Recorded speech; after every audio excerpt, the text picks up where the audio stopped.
SFIO അന്വേഷണം തള്ളിക്കൊണ്ടുള്ള കർണാടക ഹൈക്കോടതി ഉത്തരവിന്റെ വിശദാംശങ്ങൾ പുറത്തുവരുമ്പോൾ മുഖ്യമന്ത്രി പിണറായി വിജയന് നേർക്ക് നിരവധി ചോദ്യങ്ങൾ ഉയരുന്നു. രാഷ്ട്രീയ ചോദ്യങ്ങൾ. അതെ, 2020-21 കാലം മുതൽക്ക് തന്നെ വിവിധ വിഷയങ്ങളിൽ രജിസ്ട്രാർ ഓഫ് കമ്പനീസും മകളുടെ കമ്പനിക്കും ഇടയിൽ നടന്നു വന്ന ഗുരുതര സ്വഭാവത്തിലുള്ള വ്യവഹാരങ്ങൾ പാർട്ടിയെ അറിയിച്ചിരുന്നു എന്നതാണ് ഏറ്റവും പ്രധാനപ്പെട്ട ചോദ്യം. നേരത്തെ നടന്നുവരുന്ന അന്വേഷണങ്ങളുടെ ബാക്കി പത്രമാണ് നടക്കുന്നതെങ്കിൽ ഇപ്പോൾ മാത്രം രാഷ്ട്രീയ പ്രതിരോധത്തിനിറങ്ങാനുള്ള കാരണം എന്ത് എന്ന ചോദ്യവും പ്രസക്തമാണ്. റോഷിപാൽ നമുക്കൊപ്പം ചേരുന്നുണ്ട്. റോഷിപാൽ, SFIയുടെ അന്വേഷണത്തിന് ഇനി പരിധികളില്ല, കോടതിയുടെ നിയന്ത്രണങ്ങളില്ല. ഏതു ഘട്ടത്തിലും ഏതറ്റം വരെയും SFIയുടെ അന്വേഷണം പോകാവുന്നതാണ്. ഇതിനിടയിൽ പാർട്ടി തീർത്ത പ്രതിരോധം അത് പാർട്ടിയെല്ലാം അറിഞ്ഞുകൊണ്ടുള്ളതായിരുന്നു.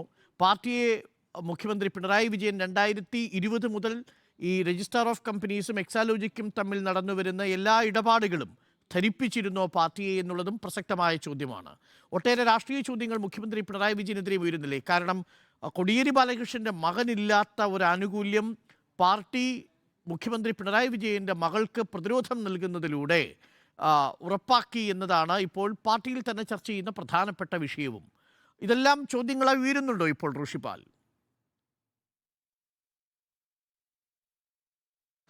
അരുൺകുമാർ, സംശയമില്ല, ഈ വിഷയങ്ങളൊക്കെ ചർച്ചയാകുന്നതിൻ്റെ പ്രധാനപ്പെട്ട കാരണം നേരത്തെ തന്നെ ഈ എക്സാലോജിക്കുമായി ബന്ധപ്പെട്ട് ROCയുടെ പരിശോധനകളും ROC വീണയിൽ നിന്നടക്കം വിശദാംശങ്ങൾ ശേഖരിക്കുകയും ചെയ്തു. ഈ കാര്യങ്ങളടക്കം പുറത്തു വന്നിരുന്നില്ല. അതിപ്പോൾ പുറത്തു വരുന്ന ഘട്ടത്തിലാണ് ഇതൊക്കെ കൃത്യമായി പാർട്ടി നേതൃത്വത്തെ അല്ലെങ്കിൽ പാർട്ടിയിലെ മറ്റു നേതാക്കളെ ഇപ്പോൾ പ്രതിരോധം ഒരുക്കുന്ന അല്ലെങ്കിൽ ഒരുക്കേണ്ട നേതാക്കളെയൊക്കെ ധരിപ്പിച്ചിരുന്നോ എന്നുള്ളത്. ഒന്ന്, തെരഞ്ഞെടുപ്പിലേക്ക് പോകുന്ന ഘട്ടത്തിലൊക്കെ ഇങ്ങനെ പാർട്ടി പ്രതിരോധത്തിലാകേണ്ട ഒരു സാഹചര്യം കഴിഞ്ഞ തവണയും ഈ സ്വർണ്ണക്കടത്ത് ഘട്ടത്തിലായാലും ഒക്കെ മുഖ്യമന്ത്രി പിണറായി വിജയനെ പാർട്ടി പ്രവർത്തകർ പ്രതിരോധിക്കേണ്ട ഒരു സാഹചര്യം ഒരുങ്ങുന്നു.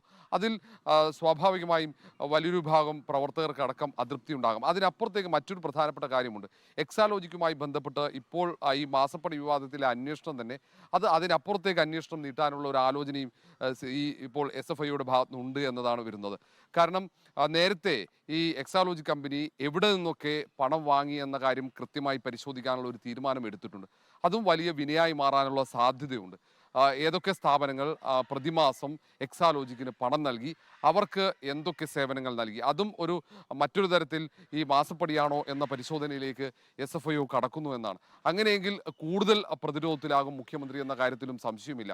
ഏതൊക്കെ നേതാക്കൾ മുഖ്യമന്ത്രിക്ക് വേണ്ടി ഇനി പ്രതിരോധവുമായി രംഗത്ത് വരും എന്ന കാര്യവും സംശയമാണ്. മാത്യു കോൾനാടന്റെ വെളിപ്പെടുത്തലുകൾ ഇന്നലെ, അതുമായി ബന്ധപ്പെട്ട കാര്യങ്ങൾക്കും സ്വാഭാവികമായും മുഖ്യമന്ത്രി മറുപടി പറയേണ്ടി വരും. മുഖ്യമന്ത്രി പ്രത്യേകം ഇക്കാര്യത്തിൽ സീമാറിനെ സഹായിക്കാൻ നടത്തിയ യോഗം, അതിൻ്റെ മിനിറ്റ്സുമായി ബന്ധപ്പെട്ട വിവരങ്ങൾ പുറത്തുവിടേണ്ടതുണ്ട് വ്യവസായ മന്ത്രി എന്നുള്ള ആവശ്യം ഉന്നയിക്കുന്നു. അതേസമയം ഈ യോഗവുമായി ബന്ധപ്പെട്ട് ചില കാര്യങ്ങളാണ് ഇന്നലെ മാത്യു കോൾനാടൻ പുറത്തുവിട്ടത്. അപ്പോൾ അതിന്മേലുള്ളൊക്കെ ഒരു മറുപടി സ്വാഭാവികമായും നൽകേണ്ടി വരും. CMRലെ ഡിസംബർ 14, 2023 ഡിസംബർ 14 മാത്യു കോൾനാടൻ ഈ ആരോപണങ്ങളുടെ പരമ്പര എന്ന് പറഞ്ഞ് KPC ആസ്ഥാനത്ത് ഒരു വാർത്താ സമ്മേളനം നടത്തിയത്. അന്ന് മുഖ്യമന്ത്രിക്കെതിരെയുള്ള ചില തെളിവുകൾ പുറത്തുവിട്ടു. ഇനി അങ്ങോട്ട് തുടർച്ചയായി ഇതുമായി ബന്ധപ്പെട്ട തെളിവുകൾ പുറത്തുവിടുമെന്ന് പ്രഖ്യാപിക്കുന്നു. അതിന് തൊട്ടു പിന്നാലെയാണ് CMRലിൻ്റെ ഈ ഖനനവുമായി ബന്ധപ്പെട്ട ലീസ് റദ്ദാക്കുന്നത്. 4 ദിവസത്തെ ഇടവേളയിൽ 14 വാർത്താ സമ്മേളനം, 18-ാം തീയതി അത് റദ്ദു ചെയ്യുന്നു.